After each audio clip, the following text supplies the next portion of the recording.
मान्यता के लिए छटपटा रहे तालिबान की दुनिया को धमकी सामने आई है। अगर मान्यता नहीं दी तो दुनिया को भुगतना होगा अंजाम। यानी अब धमकी पर उतर आया है तालिबान। दुनिया से अफगान को मिलने वाले फंड को रोकना सही नहीं है, ये कहा है तालिबान ने। मान्यता हासिल करना अफगान के लोगों का हक है, ये भी तालिबान ने कहा कि हक है हमारा, इस वजह से हमें मान्यता मिलनी चाहिए। अगर अफगानिस्तान को कोई फंड दुनिया से मिल रहा है तो उसे रोकना किसी सूरत में सही नहीं है। मान्यता हासिल करना अफगानिस्तान के लोगों का हक है, ये कहना है तालिबान का। तो तालिबान पहले पूरी दुनिया से लगातार कहता रहा है कि उन्हें जल्द से जल्द मान्यता दे दी जाए। वो बदल गए हैं, वो बदले हुए तालिबान है। हालांकि ऐसे बदला हुआ तालिबान सामने आया नहीं है, लेकिन अब धमकी भी दे रहा है, अब धमकी भी दी जा रही है दुनिया को। क्या कहा है तालिबान ने, मान्यता के लिए कैसे छटपटा रहा है तालिबान, आइए आपको बताते हैं। दुनिया को धमकी दी है और दरअसल क्या तरीका अपना रहा है, दोनों चीजें हम आपको बता रहे हैं। दुनिया को क्या धमकी दी है कि मान्यता देने में रोड़ा लगाया तो दुनिया के लिए अच्छा नहीं होगा, धमकी दी जा रही है। और अपना क्या रहा है तरीका, तालिबान ने अपनी कूटनीतिक और संचार के तरीके को बढ़ाया है। यानी कूटनीतिक स्तर पर भी कोशिश कर रहा है, संचार के तरीके को भी बढ़ाया है। दुनिया को धमकी देने में यह भी कहा है कि अमेरिका की मान्यता न देने की जिद बरकरार रही तो अंजाम अमेरिका को भुगतना होगा।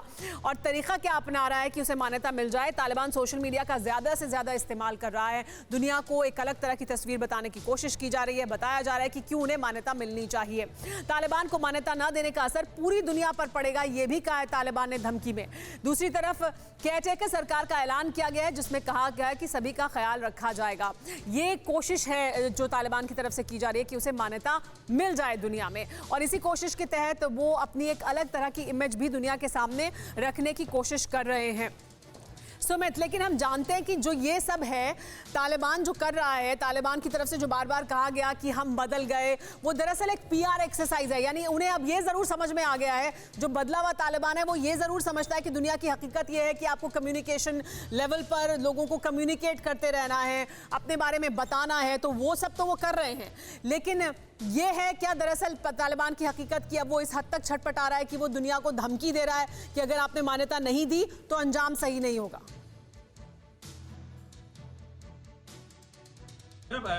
तालिबान को अफगानिस्तान की सत्ता पे काबिज हुए करीबन 75 दिन से ज्यादा हो चुके हैं, और इन 75 दिनों में तालिबान के बदलते चेहरे को दुनिया ने देखा।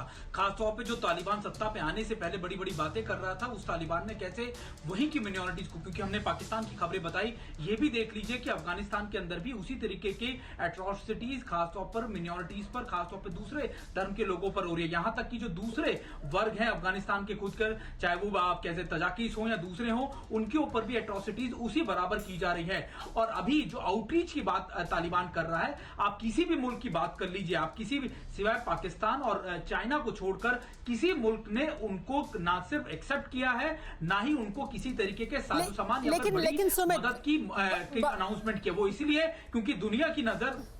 जी जी, बात पूरी करिए जी। किसी मुल्क ने उनके लिए अपने दरवाजे खासतौर पर रिलीफ मटेरियल के नहीं छोड़े। आपको याद होगा कि प्रधानमंत्री मोदी ने भी कहा कि हमारे पड़ोस में, हमारे पड़ोसी मुल्क, हमारे दोस्तों के साथ जो अफगानिस्तान में हो रहा है उसकी मदद करने के लिए हम तैयार हैं। लेकिन ये सुनिश्चित कौन करेगा कि आखिरकार वो मदद उन लोगों तक पहुंचेगी? तो ये सबसे बड़ा सवाल है तालिबान पर, जिसकी वजह से कोई बड़ा देश या फिर कोई देश आज के समय में मदद के लिए आगे नहीं आ रहा। अड़ी सोमवार से शुक्रवार शाम 6 बजे सिर्फ TV9 भारतवर्ष पर।